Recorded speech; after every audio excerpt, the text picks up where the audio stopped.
ইসলামের ইতিহাসে সর্বপ্রথম কালেমা পড়ে যিনি মুসলমান হলেন তিনি আর কেউ নন, তিনি আম্মা জান খাদিজাতুল কুবরা রাদিয়াল্লাহু তাআলা আনহা। ইসলামের ইতিহাসে সর্বপ্রথম মুসলমান হওয়ার সৌভাগ্য, মুসলমান হওয়ার গৌরব যার অর্জন হয়েছে, এর যুবক তিনি কোনো পুরুষ নন, তিনি হলেন একজন মহিষী নারী, এই উম্মতের মা আম্মা জান খাদিজাতুল কুবরা রাদিয়াল্লাহু তাআলা আনহা।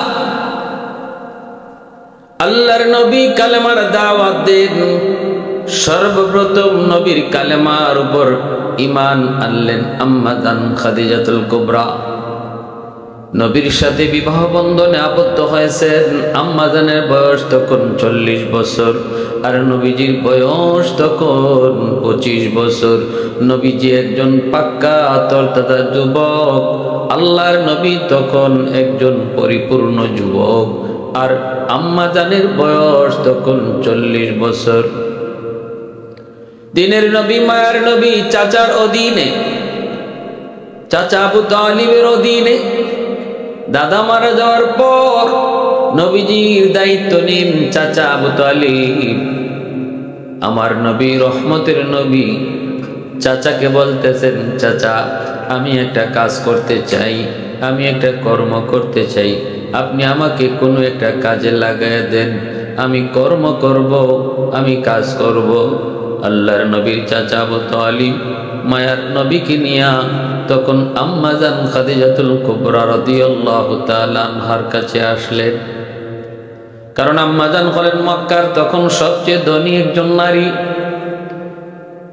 শুধু মক্কা জুড়ে নয়, গোটা আরব জাহান জুড়ে যার ব্যবসা ছিল, অত্যন্ত সুপরিচিত সফল একজন ব্যবসায়ী ছিলেন আম্মা জান। অসংখ্য গণিত লোক ওনার অধীনে চাকরি করত। সেই সুবাদে নবীজির চাচা আবু তালিব আল্লাহর নবীকে নিয়ে আম্মা জানের কাছে আসলেন। এসে তিনি প্রস্তাব দিলেন, খাদিজা তোমার চাকরির, তোমার ফ্যাক্টরিতে, তোমার ব্যবসায়ী এই ইন্ডাস্ট্রিতে আমার বাতিজা মুহাম্মদের জন্য কোনো চাকরির ব্যবস্থা আসেনি, কোনো একটা কাজে তারে লাগানো যায়নি। আমার বাতিজা, যদিও আমি তারে খাওয়াইতে পালতে কোনো অসুবিধা নাই, কিন্তু আমার বাতিজা মুহাম্মদ সে বেকার থাকতে পছন্দ করে না, সে কোনো না কোনো একটা কর্ম করতে চায়।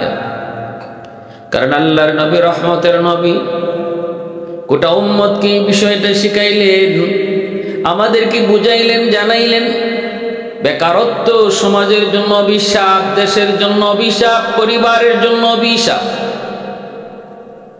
বেকারত্ব শয়তানের পুঁজি হয়, একজন বেকার মানুষের মস্তিষ্ক শয়তানের বাসা হয়। বেকার মানুষ সমাজের যত অহেতুক অযথা কাজকর্ম, কথাবার্তা, এগুলা বেকার মানুষের কাছে বেশি পাওয়া যায়। এরাই এগুলা নিয়ে বেশি আলোচনা করে, বেশি আলোচনা করে। চায়ের দোকানে বসলে দেখবেন বেকার মানুষগুলির যেন সংসদ বসে যায়। অমুকে কি করলো, অমুকে কি দোষ করলো, অমুকের মেয়ে কি করলো, অমুকের ছেলে কি করলো, এই সব কিছু বিষয় শয়তান তার সব কাজ বেকার মানুষের মাথায় দিয়ে সে নিজে অবসরে যায়। এজন্য বেকারত্ব সমাজের জন্য যেমন অভিশাপ, পরিবারের জন্য তেমন অভিশাপ। বেকারত্ব নিজের জীবনের জন্য একটা অভিশাপ। আল্লাহর নবী বলেন, চাচা আপনার সম্পদ থাকতে পারে, আপনার রুজি রোজগার থাকতে পারে, কিন্তু আমি বেকার থাকতে পছন্দ করি না, আমাকে একটা কাজে লাগায় দেন। অতএব নবী বুঝাইলেন, এই যুবক, তোমার বাবার যদি কোটি কোটি টাকার বাবা মালিক হয়, বাবার যদি 10টা 12টা শিল্প কারখানাও থাকে, তবুও তুমি নিজে বাবা রূপে নির্ভর করে বেকার থাকবা না। কারণ বেকারত্ব মানুষকে অন্যায়ের দিকে, বেকারত্ব মানুষকে খারাপের দিকে অতি দ্রুত ডাইভার্ট করে নেয়। এজন্য বাবার উপর নির্ভরশীল হইয়া, বাবার সম্পদের উপর নির্ভরশীল হইয়া বেকার ছেলে, সেও তার নিজের জন্য অভিশাপ, সমাজের জন্য অভিশাপ, পরিবারের জন্য অভিশাপ। আল্লাহ নবীর চাচা আবু তালিব ইনি কিন্তু বলছেন, বাবা তোমার কাজ করতে হবে কেন? আমার সম্পত্তি কে দেখবে, কে খাইবে? বাবা তোমার কেন কাজ করতে হবে? তোমার কাজের প্রয়োজন নেই। কিন্তু আল্লাহ রসুল তা মানলেন না। রসুল বলেন, না চাচা, আমি একটা কর্ম করব, আমাকে যে কোনো একটা কাজের আপনি সন্ধান দেন, একটা কাজে লাগাইয়া দেন, কাজ করব। রসুল সাল্লাল্লাহু আলাইহি ওয়াসাল্লামের আবতারে রসুলের চাচা আবু তালিব তিনি আল্লাহ নবীকে নিয়ে আম্মাজান খাদিজাতুল কুবরার কাছে আসলেন। কে সেই মহিষী নারী? আম্মাজান মক্কার সবচেয়ে ধনী নারী। আম্মাজান তখন মক্কার মানুষের কাছে অত্যন্ত প্রশংসনীয়, চারিত্রিক দিক দিয়েও আম্মাজানের কোনো স্পট নাই, কোনো দাগ নাই, যার কারণে মক্কার মানুষ আম্মাজানকে তাহেরা কয়ে ডাকত, পবিত্র কয়ে ডাকত। যেহেতু তার চরিত্রের ভিতরে বিন্দু পরিমাণ কোনো স্পট নাই, কোনো দাগ নাই, কোনো কলঙ্ক নাই, এজন্য আম্মাজানকে তারা তাহেরা কয়ে ডাকত। যদি ওই সময়টাতে মানুষের চরিত্র যে ভালো রাখতে হবে কোনো খেয়ালই তখন ছিল না। কারণ কোনো মানুষের চরিত্রই তখন ভালো না। যুগটা ছিল জাহিলি যুগ, অন্ধকার যুগ। অন্ধকার যুগে একজন নারী তার চরিত্রকে সুন্দর রাখা এবং পুত পবিত্র রাখা জেনতেন কোনো বিষয় নয়, অত্যন্ত কঠিন থেকে কঠিন একটা বিষয়। আমার আল্লাহ তার কুদরতি হাতে আম্মাজানকে পুত পবিত্র বানায় রাখছেন।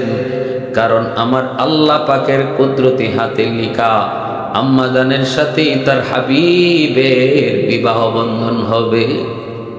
এজন্য আল্লাহ নিজের থেকেই একদম কুদরতিভাবে হেফাজত করে রাখছেন যাবতীয় পাপ পঙ্কিলতা থেকে, যাবতীয় খারাপি থেকে আল্লাহ তার কুদরতিভাবে হেফাজত করে রাখছেন। আবার অত্যন্ত সুন্দরী, যার কারণে মক্কার মানুষ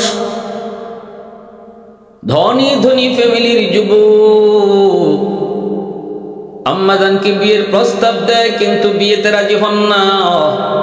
কারণ এর আগে আম্মাজানের আরো দুটা বিবাহ হয়েছে। প্রথম বিবাহ হয়েছে আম্মাজানের বনু তামিম গোত্রের একজন যুবকের সাথে, যার নাম আবু হালা।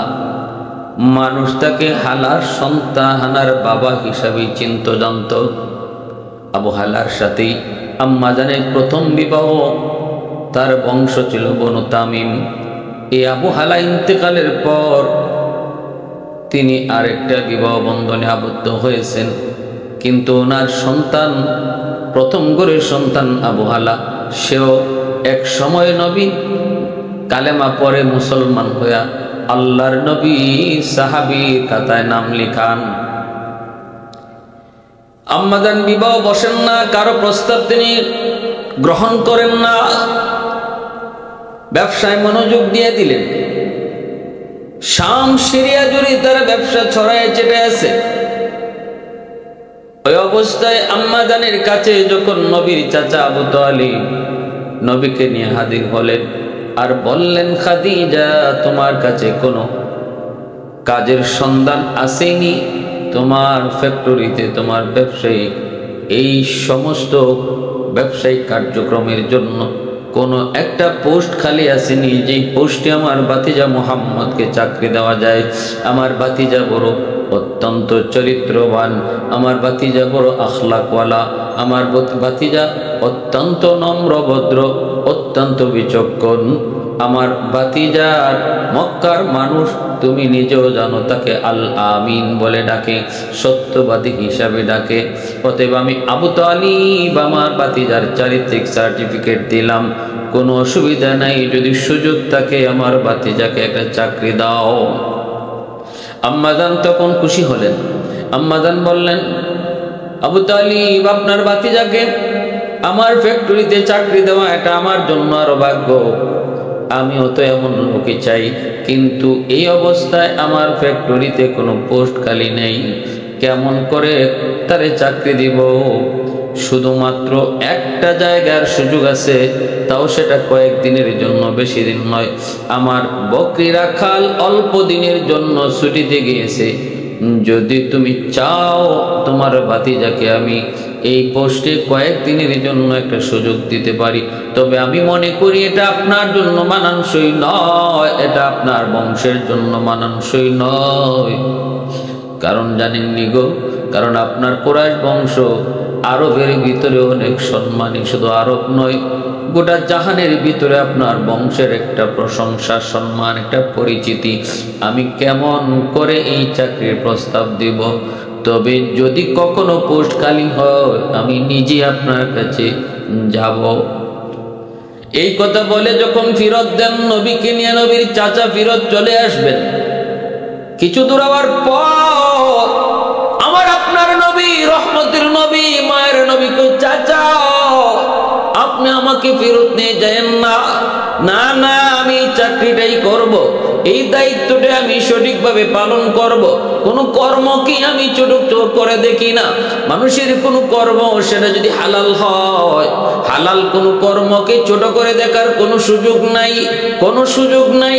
কর্ম যদি হালাল হয় বরকত দিবে আল্লাহ, কর্ম যদি হারাম হয় বরকত কেড়ে নিবে আল্লাহ। হালালের ভিতরে আরাম, হারামের ভিতরে কোনো আরাম নাই। একজন বুট বিক্রেতা, বাদাম বিক্রেতা, সে যদি এই বাদাম বিক্রিটাও সে মনোযোগ দিয়ে করে, অত্যন্ত মায়া করে, তার প্রতিও যদি শ্রদ্ধাশীল হইয়া নিজের কর্মটাকেই সে মায়া করিয়া শ্রদ্ধাশীল হইয়া কর্মতে নিযুক্ত থাকে, আল্লাহ পাক ওই ছোট্ট এই কর্মর উসিলায় আল্লাহ তার রিজিকের ব্যবস্থা করবে। রসুল বুঝাইলেন, চাচা না না না গো চাচা, কোনো কর্মকে খারাপ চোখে দেখবেন না। আমি নিজেও দেখি না, কারণ রিজিক দেওয়ার মালিক হলেন আল্লাহ। আল্লাহ ধনীকে যেমন রিজিক দেয়, গরিবকে আল্লাহ রিজিক দেয়।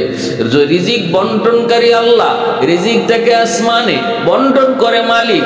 ধনীকেও আল্লাহ দেয়, গরিবকেও আল্লাহ খাওয়ায়, সবাইকে আল্লাহ খাওয়ায়। উসিলা মাত্র ছোট ব্যবসা, উসিলা হলো আমার দোকান, উসিলা হলো আমার চাকুরি, উসিলা হলো আমার চেয়ার, উসিলা হলো আমার রিক্সা, উসিলা হলো আমার ভ্যান, উসিলা হলো আমার নৌকা। এই ছোট্ট থেকে ছোট্ট উসিলা ধরে আল্লাহ পাক রিজিকের ব্যবস্থা করে।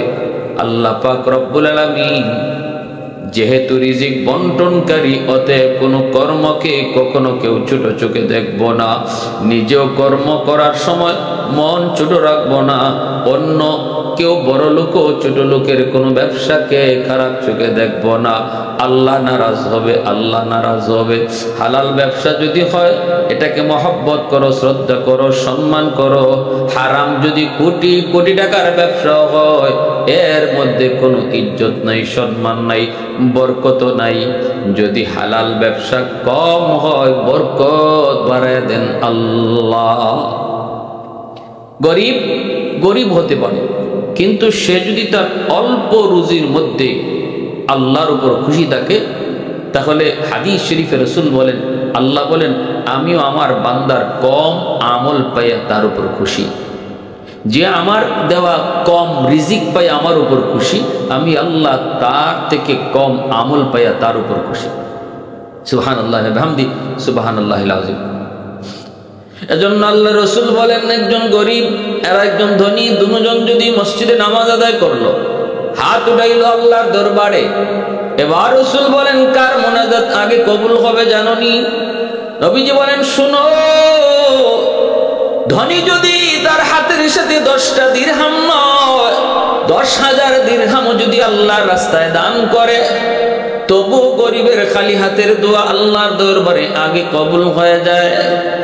এতটা সম্মান, এতটা ইজ্জত। যদি একজন গরিব মানুষ, তার রুজি কম, তার রোজগার কম, এরপরও আল্লাহর উপর খুশি থাকে, এরপরও সে আল্লাহর বিধিবিধান মাইনা চলে, গরিবে হালতেও যদি মসজিদে যায়, গরিবে হালতেও যদি বিবি বাচ্চারে পর্দায় রাখে, গরিবে হালতেও যদি আল্লাহরে ডরায়, আল্লাহ পাক রব্বুল আলামিন রব্বুল আলামিন তার মর্যাদা দুনিয়াতে কত বাড়ায়, দুনিয়াতে বাড়ায় তার হাত আর ধনীর হাত, দুই হাতের মধ্যে গরিবের হাতটা আল্লাহর কাছে আগে কবুল হয়। শুধু তাই নয়, আল্লাহর রাসূল কয় ধনী যদি 10,000 দিরহাম আল্লাহর রাস্তায় দান করে তবুও তার আগে গরিবের খালি হাত আল্লাহর কাছে কবুল হয়ে যায়। কিয়ামতের ময়দানে রাসূল কয় আমি যখন জান্নাতে আগে ঢুকবো আমার সাথে গরিবরাই সবার আগে জান্নাতে ঢুকবে। আদখুলুল জান্নাতা ওয়া মাই ফুকারাউল মুসলিমিন। সুবহানাল্লাহ। ওয়াল্লাইলু মিহি যুলফি মুহাম্মদ কাতারান্নুম, ওয়াল্লাইলু মিহি যুলফি মুহাম্মদ কাতারান্নুম, ওয়াশ-শামসু মিন রুখসারায়ে আহমদ কাতারান্নুম, والفجر में है सुबह रिसालत की बशारत, والعصر में है दौर नबूवत की बशारत, हर फूल में है रूय मदीना का तबस्सुम, हर फूल में है रूय मदीना का तबस्सुम, शाखों की लचक में बेक़दा का तकल्लुम, यासीन से मौला ने कभी उनको पुकारा, हामीम कभी और कभी तासीन इशारा, ये रमज़ है कुछ आशिक़ माशूक़ माबैन, समझाए जिन्हें खल्क़ों में एक सरवर कौनैन, समझाए जिन्हें खल्क़ों में एक सरवर कौनैन। এজন্যই রাসূল বলেছেন চাচা আপনি ওই ছাগল রাখালিটাকে ছোট মনে করেন না, চাচা গো ছাগল রাখালিটাকে ছোট মনে করেন না, যদিও কাজটা ছোট কিন্তু 100% হালাল। আমি কাজের প্রতি সম্মান দেখাই, চাচা আমার আপনি এই কাজটাই দেয়া দেন। রিজিক তো দিবেন আল্লাহ, রিজিক তো মালিকের হাতে, রিজিক তো মানুষের হাতে না, কর্মের উপরে রিজিক আসে না, রিজিক বন্টন করেন আল্লাহ। চাচা রাসূলকে নিয়ে আবার আম্মাজানের কাছে আসলেন। এর দ্বারা মেসেজ গোটা মুসলিম উম্মার জন্য,